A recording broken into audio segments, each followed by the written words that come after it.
It started with a fragmented memory.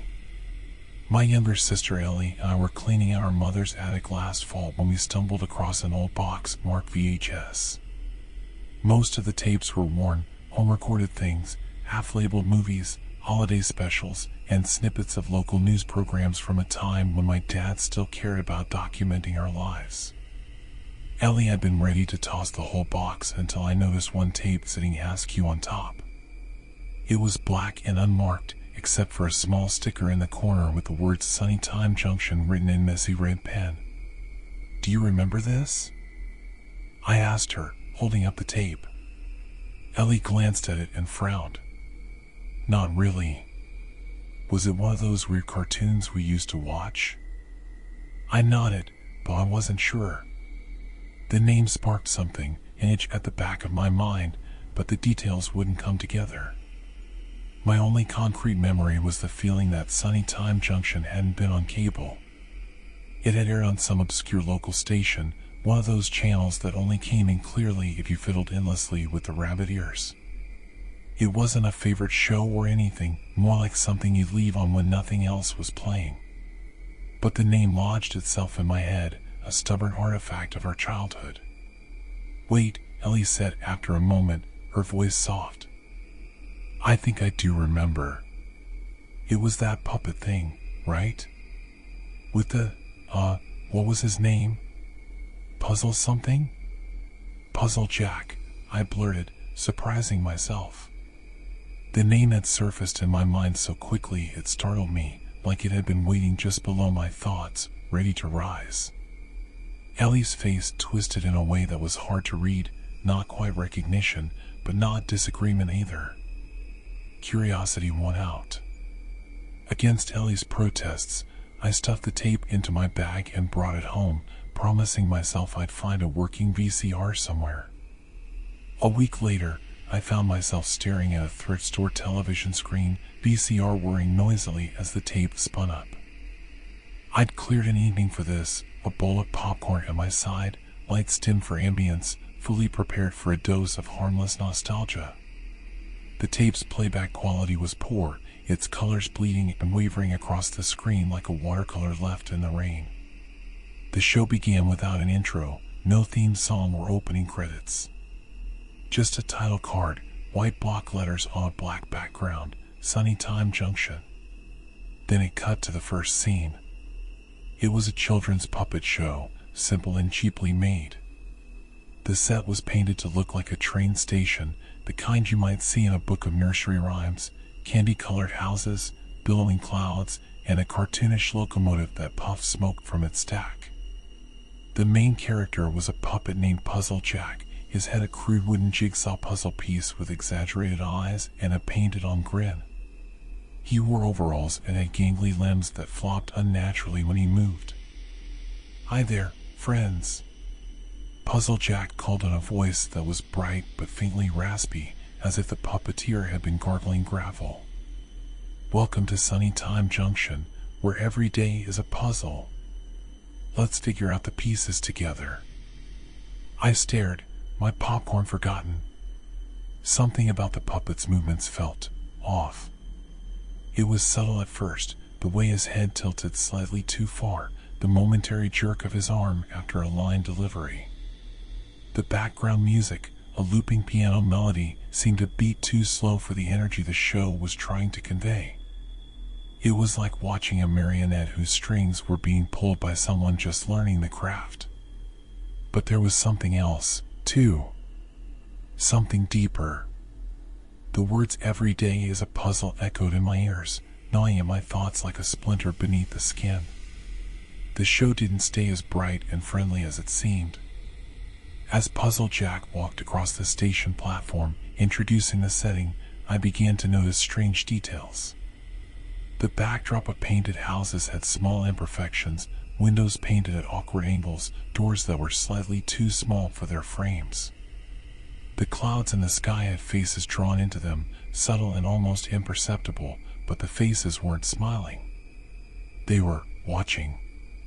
Each time the camera angle changed, it felt like the painted eyes had shifted, staring a little more directly into the lens.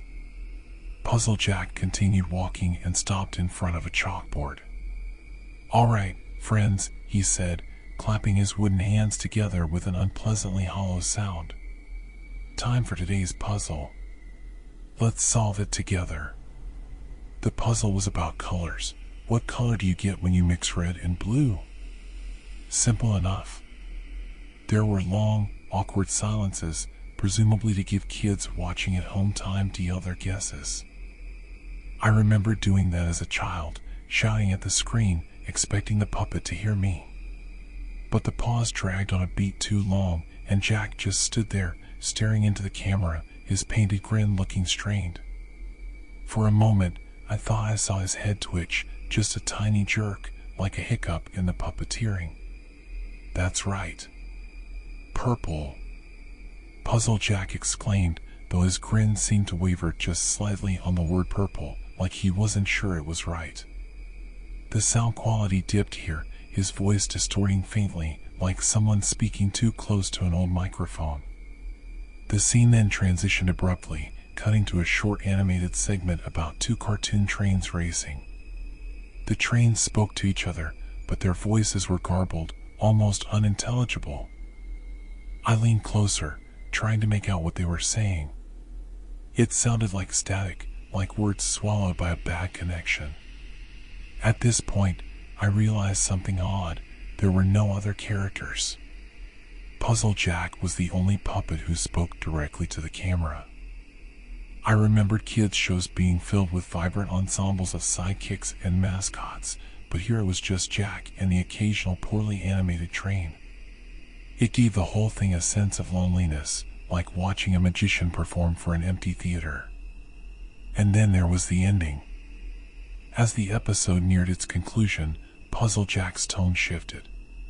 His voice, once bright and slightly shrill, dipped into something lower and slower.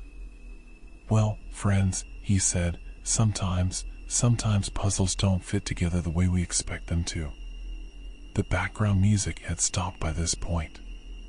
The camera zoomed in on his wooden face, filling the screen with his painted grin. The edges of the frame seemed darker now, as if the lighting on set had dimmed. "That's okay, though. That's okay," he repeated, but the words didn't sound reassuring. "We just have to find the missing piece." The screen abruptly cut to black. No credits. No sign off. Just static. I stared at the blank screen, my skin prickling. The unease lingered like a bad smell, heavy and sour. The whole thing had been wrong in ways I couldn't articulate, like walking into a room where the furniture had been rearranged just slightly. I rewound the tape, intending to rewatch the ending, but when I hit play, the screen remained black. I tried fast-forwarding, still nothing. The VCR spat the tape out as if rejecting it. No amount of fiddling would make it play again. The next day, I did some digging. I found no mention of Sunny Time Junction online. No fan forums, no nostalgic YouTube compilations, nothing. Even searching through archived TV schedules from our area yielded no results. It was as if the show had never existed.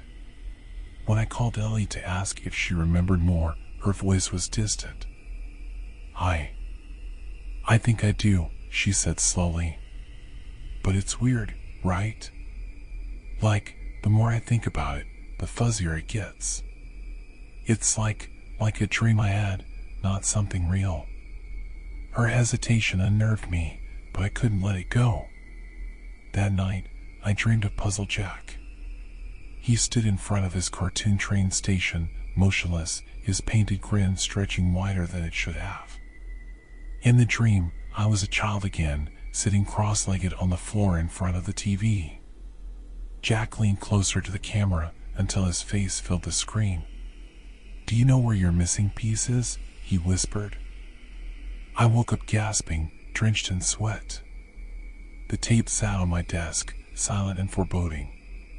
That's when I noticed something new, the small sticker on the corner of the tape, the one with the show's name written in red pen. It had started to peel away. Underneath was another sticker, one I hadn't seen before. The handwriting was distorted, more rushed. It didn't say Sunny Time Junction. It said Channel 119, Midnight.